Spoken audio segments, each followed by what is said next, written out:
John, do you believe in casting out demons? How would you go about it?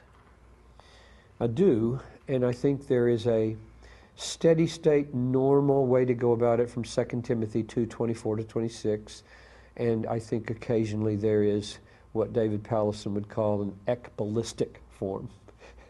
David doesn't think that's the normal way to do ministry, and we may or may not see things eye to eye there.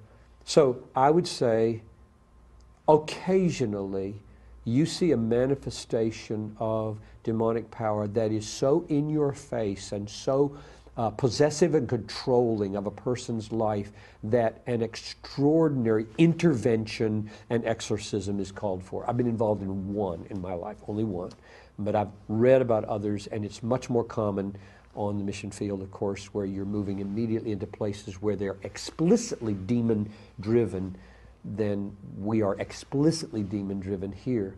The steady state, ordinary way of bringing people out of the clutches of the devil is described in 2 Timothy 2, where it says, teach with gentleness, correct your opponents in love.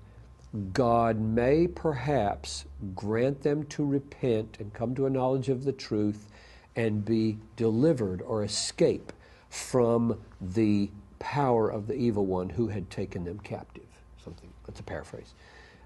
So clearly there, teaching and love and patience and God's sovereign, maybe he'll intervene, are the normal way that Timothy is being told to free people from the will and the bondage of the devil. So I don't think in order to be seriously engaged in spiritual warfare where you're freeing people from the powers of the evil one, you have to do exorcisms week in and week out. You have to be a faithful, loving, humble, repenting teacher, lover of people. Satan is a liar, and therefore truth he will not abide. He is a murderer, and therefore love he will not abide. So if you are a truth giver and a deep, self-sacrificing lover, you will win. That text from Revelation 12:11. They overcame the devil by the blood of the Lamb, for they loved not their lives even unto death. So what does that say?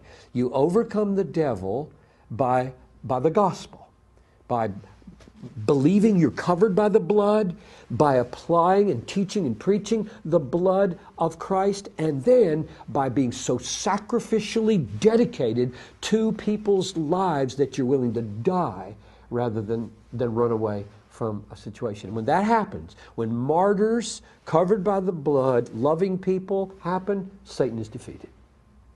So there's lots of ways, at least these three that I'm describing here, this teaching way, this self-sacrificing gospel way, and this occasional exorcistic way. Demons are real. Satan is real. And every pastor should do a serious study of the devil and of his ways and of demons and decide how he's going to deal with that, because there's an attack on the church in various forms all the time.